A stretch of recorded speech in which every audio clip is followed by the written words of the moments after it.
오늘은 2025년 마지막 주일 예배입니다. 그리고 오늘 이 시간 마지막 주일 예배 말씀 선포되니 2025년도를 마무리하면서 주시는 말씀이 무엇인지 잘 귀담아 듣고 말씀대로 행하여 변화받는 우리 성도님들 되시길 예수님의 이름으로 축복합니다. 오늘은 우리가 기대하는 구원자와 주라는 제목으로 함께 말씀을 나누고자 합니다. 오늘 말씀에 앞서서 김환영 중앙일보 논설위원회 아우구스투스라는 글을 먼저 소개한 후 말씀에 들어갈까 합니다. 여기서 이 아우구스투스는 누가복음 2장 1절에 나오는 가이사 아구스도를 말합니다. 영어로 8월, 어거스트라고 한다. 아구스투스에서 유래한 것이다. 로마의 국부 아우구스투스의 권력은 달에 이름을 붙일 정도였다. 그는 가장 위대한 로마 황제로 평가된다. 불멸의 업적을 남겼다. 100여 년에 걸친 내전을 종식시켰고 번영을 이루었으며 위대한 정치가이자 행정가였다. 건설가로서는 도시 경관을 바꾸는 거대 토목 사업과 도로, 다리, 정부 청사 건설에 열심을 냈다. 그뿐 아니라 학술, 문예를 장려해 로마 문화의 황금 시대를 구가했다. 그는 정치 심리 조작의 천재였다. 오직 아우구스투스만이 로마를 구원할 수 있다는 믿음을 대중들 마음에 심어 그들이 자발적으로 그에게 절대적 권력을 바치도록 유도했다. 그는 권력이 더 많이 쌓일수록 요즘 말로 하면 국민 주권을 외쳤다. 아우구스투스는 자신을 로마의 첫 번째 시민으로 자처했으며 공식적으로는 황제의 자리에 오르지 않았으나 모든 역사가들은 그를 초대 로마 제국의 황제라고 부른다. 그는 최초의 상비군을 창립했고 통치 기간 내 영토를 2배나 확장했으며 세제를 개혁하여 국가 재정을 탄탄하게 만들었고 경찰, 소방, 우편 제도를 확립하였고 결혼을 의무화하고 및 출산을 장려했다. 부부가 자식을 낳지 않는 것을 부부로 금했으며 3명 이상 자식을 낳은 부부에게는 많은 혜택을 주었다. 그 밖에 더 많은 업적들이 많으나 무엇보다 그가 남긴 최고의 유산은 평화였다. 그리고 이것에 대한 더 많은 내용들이 있으나 제가 중간 부분을 많이 생략했습니다. 그러니까 그는 대단한 왕이었어요. 황제였습니다. 그 이전에 그럼 로마의 소위 말하는 황제라고 불리던 사람 무엇인가? 근데 로마는 이전까지 로마 공화정이었습니다. 그래서 최고의 통치자가 집정관이라고 했어요. 그래서 2명의 집정관이 함께 로마를 다스리고 위기의 시작되는 독재관이라는 걸 세웠습니다. 이 독재관의 임기는 6개월 정도로 비상시 군사행동을 해야 될 때, 이럴 때 2 집정관 중에 하나를 세워서 권력을 몰아줬습니다. 그리고 비상시국이 끝나면 다시 권력을 반납해서 공동 집정관 체제로 했던 그 로마의 공화정이 있었고, 로마의 공화정이 몰락하면서 이제 로마 제국이 세워지며 첫 번째 황제요, 그리고 로마에서 가장 위대한 업적을 남기고 역사에 로마에서 그와 같은 황제가 없을 정도로 위대한 황제가 바로 가이사 아구스도라는 겁니다. 우리나라에 번역되지 않았지만 대가, 의례, 그리고 권력이라는 영어 책이 있습니다. 이 책에는 이런 내용이 나옵니다. 아시아 총독 파울루스 파비우스 막시무스는 아우구스투스 황제의 생일을 새해의 시작으로 삼을 것을 제안하면서 다음과 같이 주장했다고 합니다. 가장 신성한 황제의 생일이 최고의 기쁨인지 혹은 혜택인지 가늠하기 어렵다. 우리는 만물의 시작과 그의 생일이 동등하다고 정당하게 주장할 수 있다. 그리고 그는 온 세상에 새로운 의미를 부여했다.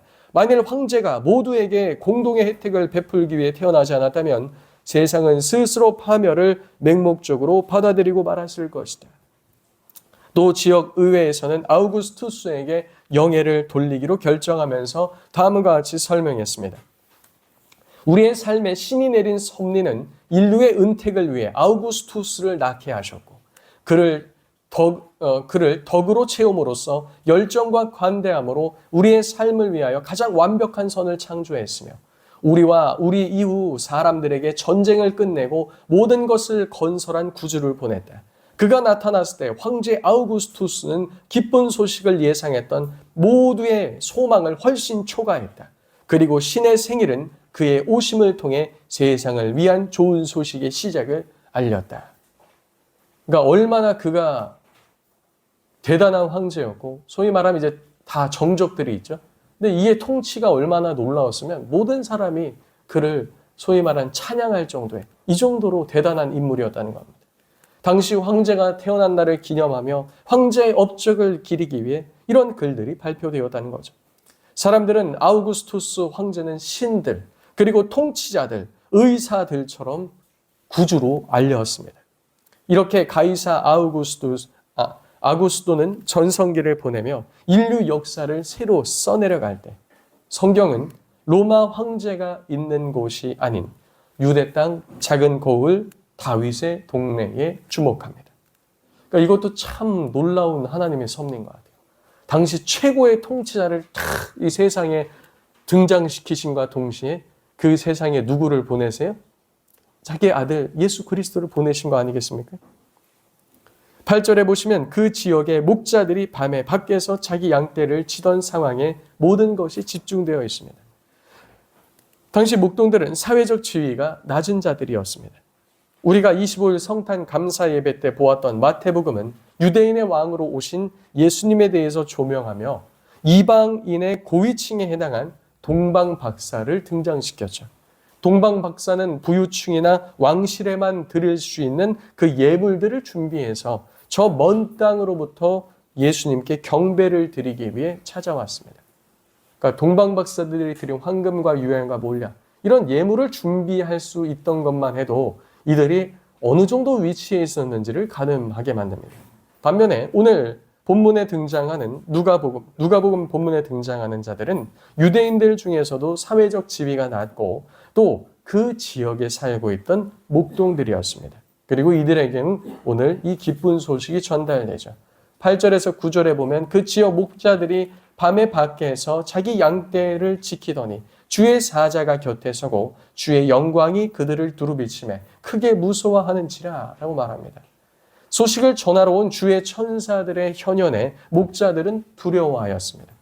천사들은 목자들을 안심시키며 이렇게 말했죠. 10절과 11절 보시면 천사가 이르되 무서워하지 말라. 보라, 내가 온 백성에게 미칠 큰 기쁨의 좋은 소식을 너희에게 전하노라. 오늘 다윗의 동네에 너희를 위하여 구주가 나셨으니 곧 그리스도 주시니라 라고 말하죠. 로마의 지배를 받던 작은 유대 땅, 그것도 작은 동네의 목자들에게 전파됐던 소식은 온 백성에게 미칠 크고 기쁜 소식이었습니다. 그것은 구주가 나타나셨다는 겁니다. 그리고 천사들은 이 소식을 누구를 위한 거라고 말합니까? 누구를 위한 거다? 너희를 위한 거다. 누구를 위한 거라고요? 너희를 위한 것이다 라고 말합니다. 다른 이들이 아닌 이 소식을 듣는 자들을 위한 구세주와 주였다는 겁니다. 그리고 이 소식이 오늘 어디도 전파되고 있습니까? 이 자리 가운데도 전파되고 있어요. 모든 이들에게 큰 기쁨이요 즐거운 소식이지만 이 소식을 듣는 자들을 위한 바로 구원이라는 거죠. 그들은 이 구원을 위한 표적을 볼 것이라고 말합니다. 그렇다면 이 표적은 무엇을 말하는 걸까요? 12절에 나오는 표적이라는 단어는 세메이온이라는 단어입니다. 영어로는 사인이라고 하죠. 이것은 표지, 표식, 겉으로 드러나는 자취를 말합니다. 가이사 아구스도가 통치하던 시대였습니다. 로마 황제는 스스로를 구원자, 또 많은 사람들이 그를 구원자요, 주, 그리고 평화의 보장자라고 불리던 시대였습니다. 그렇다면 그런 시대에 태어나는 구원자, 온 인류의 소망, 메시아, 그리스도, 주는 어떤 표적을 가져야 하겠습니까? 적어도 가이사 아구스도와 견줄만 하거나 아니면 그를 능가하는 존재여야 하지 않겠습니까? 아구스도가 그의 양아버지인 그 율리우스에게 주목을 받았던 것은 그가 비범한 인물이었기 때문입니다. 젊었을 때부터 떡잎부터 다르다고 아주 비범을 했어요. 어느 이제 로마 군대 이 본류에 합류해야 되는데 어떤 부분에서 문제가 생겨서 많은 어려움들이 처할 때 이 아우구스투스가 그 적진의 한가운데를 돌파해서 로마군과 합류합니다. 그리고 굉장한 공들을 세웠어요. 그러니까 천재예요, 천재.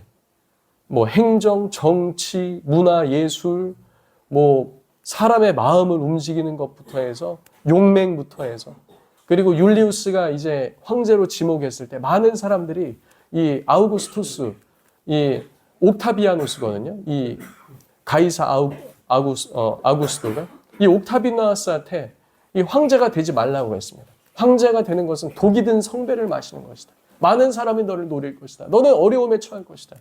근데 그는 용맹하게 황제 자리를 오르죠. 그리고 로마의 모든 것을 평정해 버렸습니다. 그러면 얼마나 대단한 표적이 나타나겠습니까? 압도적이어야 하지 않겠습니까? 그런데 성경은 오늘 전혀 다른 표적에 대해서 얘기합니다. 누가복음 2장 12절 우리 다 같이 읽어볼까요? 2장 12절 시작. 너희가 가서 강보에 쌓여 구유에 누워있는 아기를 보리니 이것이 너희에게 표적이니라 하더니 강보에 쌓여 구유에 누워있는 아기가 표적이라는 겁니다.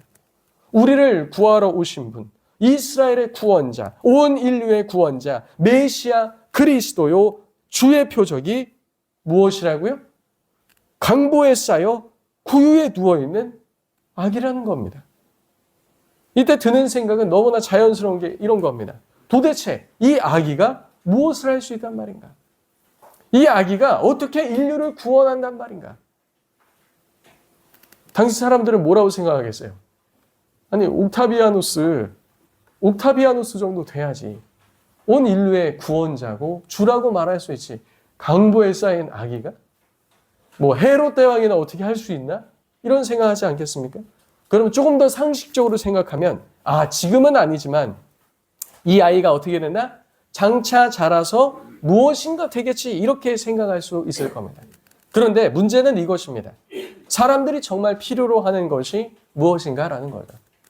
보통 사람들은 대체로 지금 당장의 해결을 원한다는 겁니다. 즉각적인 변화를 원한다는 거죠. 우리를 구원하기 위해 메시아가 왔는데 보니까 무엇이에요? 아기입니다. 아기.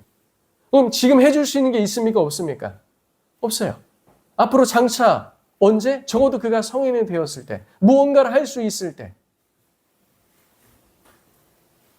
강보에 쌓여있는 아기는 우리의 지금 당장의 문제에 어떠한 반응도 어떠한 즉각적인 변화도 줄 수 없는 것처럼 보입니다. 성도님들, 우리가 하나님의 구원을 바라고 기도를 했는데 하나님께서 응답하실 거라고 약속하셨습니다. 그런데 앞으로 30년 후에요. 좀 어떠십니까? 일부 예배 때 얘기하니까 이렇게 하더라고요. 앞에 계신 분 이렇게 하고 전도사님 앞으로 30년 후에 어떠십니까? 그러니까 아닌 것 같습니다. 이렇게 얘기하고 어떻습니까? 우리 장학선 집사님 하나님께 기도했던 거 하나님 구원해 주신다는데 30년 후에요. 네. 죽고 없다고 합니다. 천국에 가 계시다고요. 네. 천국에 가시면 응답. 네. 그러니까 이 땅에서 우리는 즉각적인 것을 바라나 그것이 당장 나타나지 않을 수도 있다는 것도 우린 기억해야 돼요. 이전에도 말씀드렸죠. 성경에서 하나님께서 응답을 다음 장 넘기면 나와요. 읽고 다음 장 넘기면 나옵니다. 이 한 장에 몇 년이라고요? 20, 30년씩 걸리는 것, 일평생이 걸리는 것도 나와요. 우리는 읽고 하나님 응답하셨네. 다음 장이지만 어떤 이들에게는 한평생이라고요. 여기서 또 한 가지 중요한 본문에 중요한 언어적 포인트가 등장합니다. 누가복음 2장 12절에 우리 한글 성경에는 있지만 헬라어 원문에는 없는 단어가 있습니다. 그것은 바로 가서라는 단어예요. 너희가 가서 강보에 쌓여 구유에 누워있는 아기를 보리니. 근데 헬라어 원문엔 가서라는 단어가 없다는 겁니다. 적극적인 명령이 아닙니다. 대신에 너희는 발견하게 될 것이다. 너희는 보게 될 것이다. 라는 표현만 있습니다. 영어 성경도 마찬가지입니다. You shall find. 너는 찾게 될 것이다. 찾을 것이다. 근데 must가 아니라 좀 더 약한 뜻이에요. 명령이라기보단 초대에 가깝고 요청에 가까운 표현입니다. 결국 목자들은 어떻게 해야 됩니까? 천사의 말을 믿고 스스로 찾아가서 보아야 했습니다. 잘 모르겠습니다. 이게 아마 동방박사 때처럼 별이 있던 것으로 보이지는 않고요. 그럼 가서 어디 있는지 어떻게 알겠습니까? 아브라함에게도 본토 친척 아비 집을 떠나 내가 너에게 지시할 땅으로 가라. 뭐 북위 몇 도, 경위 몇 도, 어디 지점, 뭐 어디 사해 근처에 있고 뭐 지중해로부터 몇 킬로 이렇게 안 알려주셨어요. 그냥 어떻게 알려주셨어요? 가라. 믿음으로 가라. 아니 믿음으로 가는 건 알겠는데 어디로 가라는 겁니까? 아마도 유대 땅 베들레헴 지역에 아기가 어디서 났는지, 아기 울음소리가 어디서 들리는지, 혹은 집집마다 근처에 귀 기울이면서 한 집 한 집 찾아다녔는 것은 아닌지 모르겠습니다. 표적은 주어졌지만 이들은 믿음으로 응답해야만 확인되는 표적을 볼 수 있었다는 사실입니다. 이 지점이 어쩌면 오늘 우리에게도 가장 일관되게 다가오는 지점이 아닐까 생각됩니다. 우리 예수님께 떡을 달라고 요청합니다. 먹을 것, 우리가 살 수 있는 것을 요청하는 거죠. 하나님 저에게 떡을 주십시오. 그러니까 예수님은 뭐라고 대답하셨다고요? 내가 하늘에서 내려오는 생명의 떡이다. 아니 떡을 달라고 요청하면 떡을 주셔야지 내가 생명의 떡이다. 뭐 어떻게 하라는 거지? 이런 생각이 들 때도 듭니다. 우리는 길을 구합니다. 주여 우리에게 길을 알려주옵소서. 하지만 그 이면에 숨겨진 또 다른 간구가 있죠. 주여 성공의 길, 잘되는 길, 평탄한 길, 원만한 길, 편안한 길, 안락한 길, 괜찮은 길. 그런데 예수님께 길을 알려달라고 하니 예수님께서는 뭐라고 말씀하십니까? 내가 곧 길이다. 내가 곧 길이다.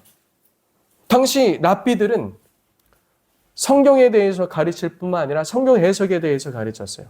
그래서 당시에 가정 문제, 상속 문제, 재산 문제 이런 문제들이 발생할 때도 유대인들은 랍비들에게 찾아가 묻습니다. 왜냐하면 구약 성경에 그 제도에 대해서 얘기하고 있어요. 장자는 다른 이들보다 2배를 가질 것이요. 또 어떻게 또 나눠 가질 것이며 이런 내용들이 있어요. 그래서 당시 사람들의 관념대로 어느 한 형제 중 아우되는 사람이 예수님께 찾아와서 형이 내가 돌려받아야 될 재산의 많은 부분을 가져갔으니 와서 중주해달라고 합니다. 그럼 보통 랍비들은 이렇게 하라 저렇게 하라 형도 불러서 이렇게 해야지 저렇게 해야지 아마 했을 거예요. 근데 예수님은 뭐라고 말씀하셨는 줄 아십니까? 이 사람아 누가 나를 너희의 재판장이나 물건 나누는 사람으로 세웠느냐 이렇게 말씀하셨어요. 이제 예루살렘으로 올라가면 제자들과 사람들은 이렇게 생각했습니다. 물고기 2마리와 보리떡 5개로도 5,000명을 먹이시고 그리고 병자들을 고치시고 죽은 자를 살리신 이분이 예루살렘에 올라가면 무엇이 되겠구나? 왕이 되시겠구나. 왕이 되시겠다. 제자들은 고위 관료가 되겠구나. 주여, 주의 나라에 임하실 때 하나는 우편에 하나는 좌편에 앉게 해 주옵소서. 근데 이전에도 예수님은 이 말씀을 미리 말씀하셨어요. 뭐라고 말씀하셨습니까? 내가 예루살렘에 올라가면 어떻게 될 거다? 말씀대로 죽을 거다. 죽을 거다. 그리고 제3일 만에 살아날 거다. 근데 제자들은 들었어요? 안 들었어요? 안 들었습니다. 아이, 설마. 그리고 예수님 죽는다고 했을 때 걱정 마십시오. 제가 앞장서서 맡겠습니다. 다 버릴지라도 전 버리지 않겠습니다. 사람들이 원했던 메시아와 예수님 자신에 대해서 스스로 말씀하신 메시아의 모습은 끝까지 어긋나 보였습니다. 그러나 그 어긋남 속에 하나님의 구원의 방식이 숨겨져 있다는 사실 아십니까? 어떻게 보면 예수님은 우리가 가장 근본적으로 필요한 것을 다루길 원했습니다. 우리는 재정의 문제, 우리 관계의 문제, 또 어떠한 문제, 이런 상황의 문제, 환경의 문제, 먹고 사는 문제 여러 가지 것들을 우리는 다루길 원하나 예수님께서는 하나님과의 관계, 죄의 문제, 그리고 생명의 문제를 다루시길 원했다는 겁니다. 그리고 이것은 사람이 다른 것은 우리가 어떻게 컨트롤을 할 수가 있어요. 뭐 재정은 뭐 돈을 벌면 되고, 뭐 아프면은 뭐 의사를 찾아가든지 잘 먹든지 잘 쉬면든지, 뭐 어려움에 처하면 어떠한 길을 뚫든지 할 수 있지만 하나님과의 관계와 죄와 생명은 우리 사람이 할 수 있습니까? 없습니까? 할 수 없어요. 그리고 이게 더 근본적인 문제입니다. 그런데 우리는 보통 무엇을 요구합니까?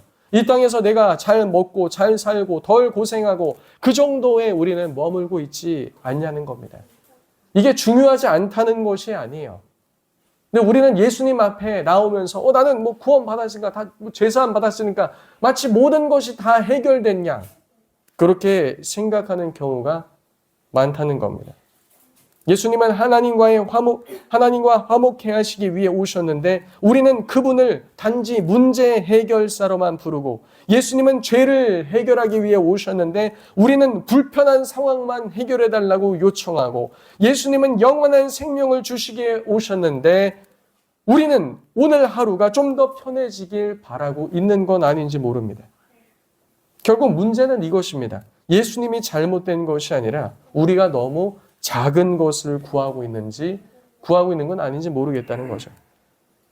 우리가 예수님께 구하는 건 큰 게 아닙니다. 우리의 일상에 관련된 건 매우 작은 겁니다. 예수님께서 금방 해결해 주실 수 있어요. 손을 하늘로 들어서 장정만 5천 명, 어린아이 노인 합치면 2만 명 넘는 사람도 한 번에 먹이시는 분이세요. 근데 그분이 몰라서 내가 생명의 떡이라고 말씀하셨을까요? 그분이 이 세상을 창조하신 창조주인데 길이 어디로 갈지를 모르고, 우리를 창조하신 분이 우리 인생길 어떻게 가야 될지 몰라서 내가 길이라고 말씀하셨을까요? 예수님은 우리를 하늘 차원에 끌어올리려고 하시는데 우리는 끝까지 땅에 묶인 것만 달라고 매달리는 건 아닌지 모르겠습니다. 이러한 모습은 그 시대 사람들만의 이야기가 아니라 오늘 우리의 모습이기도 합니다. 예수님은 변하지 않으셨습니다. 다만 우리가 그분께 기대하는 수준이 너무 낮아졌을 뿐입니다. 이렇게 비유해 볼 수 있습니다. 한 집에 불이 났어요. 성도님 집에 불이 났습니다. 아파트에 불이 났어요. 불이 나면 어떻게 되죠? 그죠. 죽죠. 네, 죽어요. 우리 이래가 정답을 너무 빨리 말해버린 바람에, 네, 죽습니다. 막 불이 활활 타고 연기가 막 가득합니다. 점점 이제 숨쉬기도 곤란해지고 화염의 열기는 우리를 집어삼키려고 합니다. 근데 갑자기 저 현관문에 쾅쾅 치는 소리가 나더니 잠시 후 쾅 하더니 문이 부서지면서 누가 등장해요? 산소 마스크를 탁 낀 이제 소방관이 등장하는 거예요. 난 이제 어떻게 됐다? 살았다. 이제 살았으니까 어떻게 해요? 소방관님 잠시만요. 일로 오세요. 저쪽 방에 뭐가 있어요? 저쪽 방에 돈이 있습니다. 저 챙겨가야 돼요. 이쪽으로 오세요. 이쪽 방에는 귀중품이 있습니다. 이것도 챙겨가야 됩니다. 소방관님 잠시만요. 또 이쪽 방에 제가 침대 밑에다 이걸 숨겨놨습니다. 이것 놓고 갈 수 없습니다. 소방관 뭐라고 말할까요? 지금 그게 중요한 게 아니라 살아서 나가야 하셔야 될 거 아닙니까? 어찌 보면 우리는 예수님 앞에서 이 죄로 불타는 이 세상 가운데 이러한 모습을 보이는 것은 아닐지 모르겠습니다. 예수님은 우리를 죄와 죽음 가운데 건져내러 오셨는데 우리는 여전히 이 불타는 세상 속에서 무엇이라도 하나 더 챙길 수 있는지만 계산하고 있다는 겁니다. 우리는 2025년도를 마무리하는 이 마지막 주일에 이 부분을 깊이 생각해 볼 필요가 있습니다. 천사들은 목자들에게 이 소식을 전한 직후 13절에서 14절 같이 찬송합니다. 호련히 수많은 천군이 그 천사들과 함께 하나님을 찬송하여 이르되 지극히 높은 곳에서는 하나님께 영광이요 땅에서는 하나님이 기뻐하시는 사람들 중에 평화로다 하니라. 목자들은 천사들로부터 구세주가 나신 소식을 듣고 현장에서 바로 찬송한 것이 아니었습니다. 그들은 15절과 같이 천사들이 떠나 하늘로 올라가니 목자들이 서로 말하되 이제 베들레헴으로 가서 주께서 우리에게 알리신 바 이 이루어진 일을 보자 하고, 그들은 재빨리 예수님 계신 곳으로 발걸음을 옮깁니다. 그리고 목자들은 16절과 같이 가서 마리아와 요셉과 구유에 누인 아기를 찾습니다. 이 모든 상황을 보고 천사들이 자기들에게 이 아기에 대해서 말한 것을 또 그들에게 전달했죠. 그런데 여기서 우리는 영화에서 보듯이, 우리 영화에서 예수님 탄생 영화 보면 어떻습니까? 마구간이 있는데 그 위에 뭐가 떠 있어요? 별인지 달인지 뭐가 떠 있어서 어떻게 해요?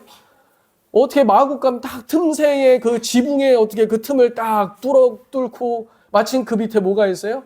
어떻게 기가 막히게 예수님이 구유에 탁 누워있는데 구유 말구 옆에 뭐가 딱 있죠? 등을 켜놓은 것도 아닌데 환하게 황금빛 같은 게 다 이게 있다는 겁니다. 근데 그런 모습이 아닐 수도 있다는 거죠.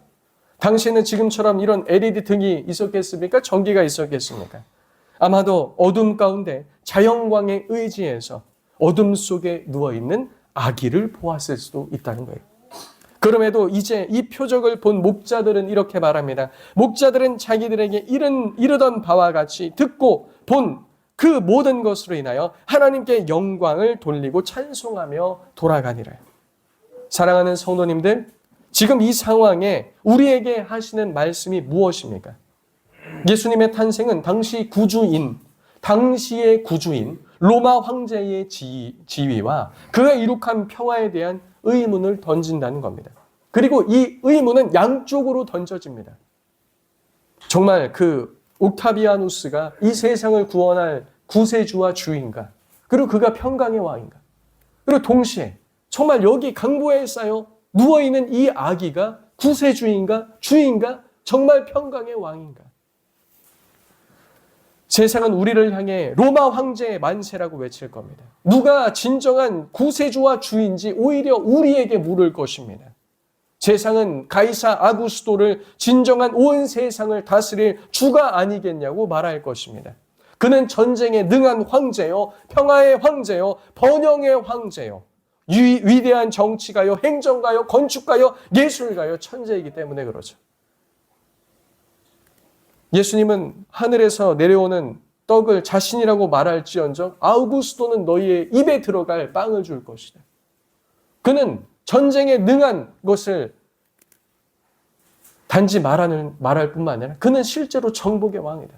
이렇게 우리를 오히려 설득하며 다가올 것입니다. 황제에게 사용하는 주라는 칭호가 현재 강보에 쌓여 구유에 누인 아기에게 주어지는 것이 옳은지를 우리에게 물을 것입니다. 오히려 세상은 우리에게 당황해하며 우리가 제정신인가? 너는 제정신인가라고 물을 것입니다. 당대 아우구스도가 실제로 사람들에게 가져다 준 것은 모든 것이었습니다. 성도님들께서 기다리는 구원자, 주, 메시아는 어떤 분입니까? 가이사입니까? 아니면 예수님입니까? 하나님의 지혜를 보십시오. 하나님의 구원을 보십시오. 하나님의 계획과 지혜는 우리와 얼마나 다른지도 한번 보시기 바랍니다. 오늘 우리가 읽진 않았지만 조금 더 뒤에 가면은 의롭고 경건한 시므온에 대해서 나옵니다. 누가복음 2장 25절에 예루살렘에 시므온이라는 사람이 있으니 이 사람은 의롭고 경건하여 이스라엘의 위로를 기다리는 자라 성령이 그 위에 계시더라 라고 말합니다. 목자들도 아기를 보고 나중에 돌아가면서 하나님을 찬양하였고, 그리고 이 시므온이란 경건한 사람 가운데는 성령께서 함께 계시는데 이가 예수님을 보니 하는 이야기가 있었습니다. 우리 다 같이 말씀 좀 찾아보겠습니다. 2장, 같은 2장입니다. 2장 28절에서 32절입니다. 누가복음 2장 28에서 32절. 우리 다 같이 한 목소리로 읽겠습니다. 시작. 시므온이 아기를 안고 하나님을 찬송하여 이르되 주제여 이제는 말씀하신 대로 종을 평안히 놓아주시는도다. 내 눈이 주의 구원을 보았사오니 이는 만민 앞에 예비하신 것이요 이방을 비추는 빛이요 주의 백성 이스라엘의 영광이니라 하니. 아멘. 시므온이 본 것은 네 가지로 말할 수 있죠. 첫 번째는 뭡니까? 구원을 보았습니다. 구원. 아기를 봤는데 구원을 보았다는 거예요. 두 번째는요, 만민 앞에 예비하신 이를 보았습니다. 세 번째는 이방을 비추는 빛을 보았습니다. 네 번째는 주의 백성 이스라엘의 영광이신 분을 보았습니다. 우리도 이와 같이 주를 볼 수 있는 안목이 있어야 합니다. 이와 같은 안목으로 주를 바라봐야 한다는 겁니다. 우리의 삶에 우리의 구원자 되신 예수님께서 어디 계십니까? 어디 계시죠? 성도님들, 예수님이 어디 계십니까?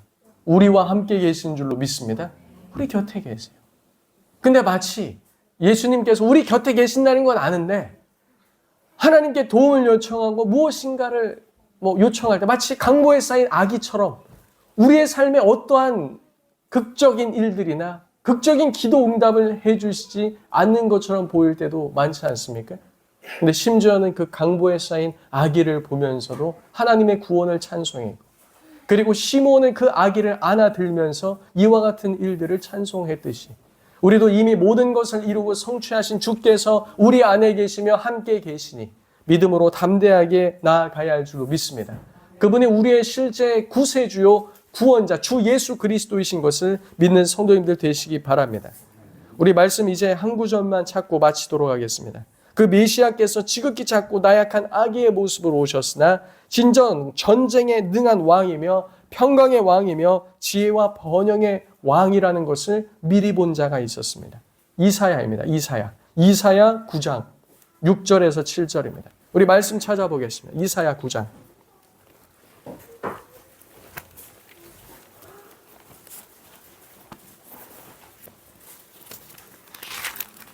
이사야 9장.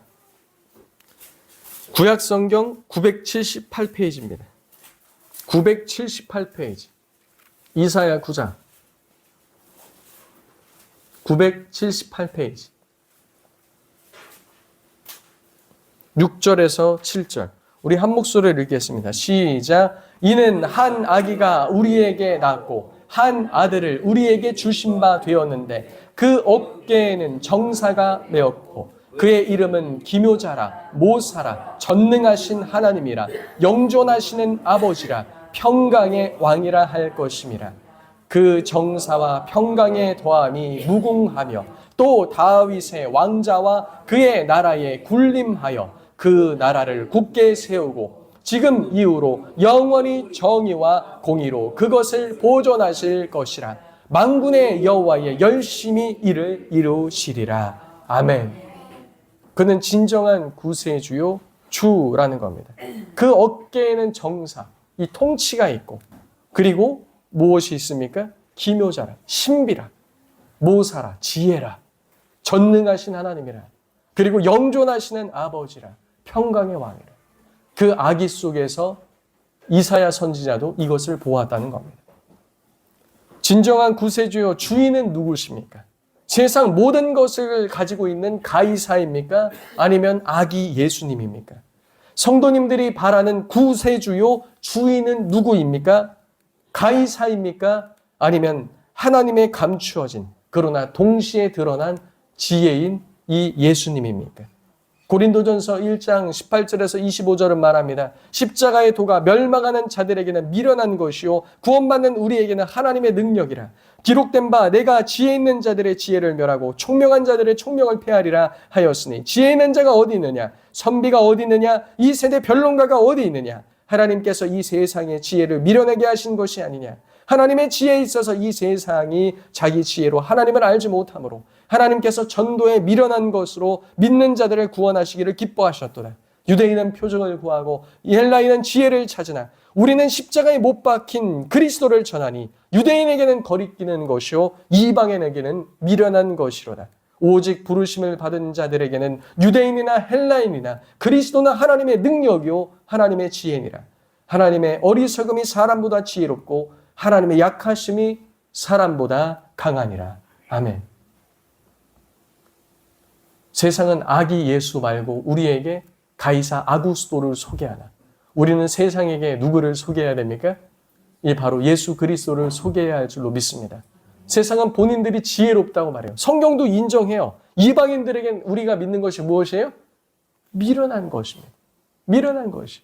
말이 안 되는 거예요. 역설입니다. 그렇게 해서는 안 된다는 겁니다.